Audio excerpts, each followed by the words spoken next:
बच्चों आज हम लोग फिर से आपके सामने यहाँ पर हैं एक नए टॉपिक के साथ जिसका भी नाम है कोण और उसके प्रकार। यहाँ पर हम सबसे पहले ये समझेंगे कि आखिर कोण कहते किसे। तो किन्हीं दो संख्याओं के बीच जो झुकाव होता है उसके बीच जो बनता है उसको हम कोण कहते हैं। जैसे कि ये एक रेखा है और ये दूसरी रेखा है, तो इनके बीच ये जो दूरी है ये इसको हम कोण बोलेंगे। अब यहाँ पर कोण किन किन प्रकार के होते हैं ये सबसे पहले हम देखेंगे। तो यहाँ हम जैसे आपको ये मेंशन है कि एक आपका होता है शून्य कोण, दूसरा है न्यून कोण, समकोण, अधिक कोण, सरल कोण या इसको ऋजु कोण भी बोलते हैं, प्रतिवर्ती कोण और पूर्ण कोण। इनको हम एक एक करके समझते हैं।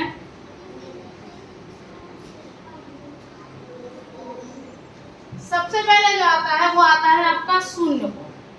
तो शून्य कोण का अर्थ है कि यदि एक रेखा है और उस पर किसी प्रकार का कोई कोण नहीं, यानी कि ये शून्य कोण कहलाता है।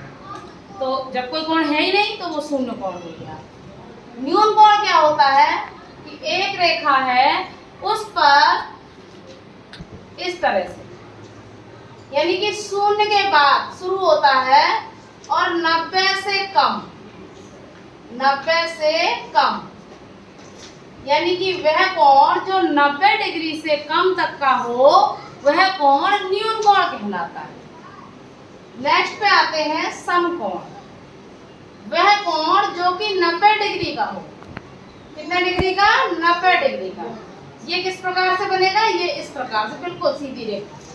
तो ये 90 डिग्री का कोण समकोण कहलाता है। अगला जो कोण है अधिक कोण। अधिक कोण जो आपका आता है वो होता है आपका 90 डिग्री से अधिक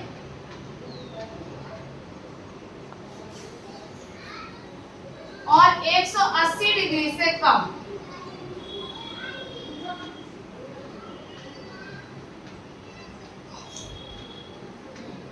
यहाँ आप देख सकते हैं जो अधिक कोण होता है वो 90 डिग्री से तो अधिक होगा, यानी समकोण से बड़ा होगा, लेकिन 180 डिग्री से कम होगा, तो इसको हम बोलेंगे अधिक कोण।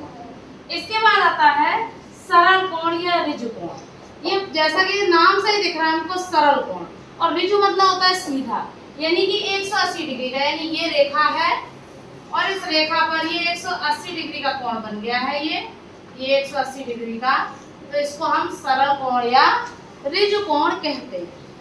नेक्स्ट पे आते हैं प्रतिवर्ती कोण। तो अब 180 डिग्री से अधिक, इसको हम ऐसे समझ लें, 180 डिग्री से अधिक और 360 डिग्री से कम, 360 डिग्री से कम।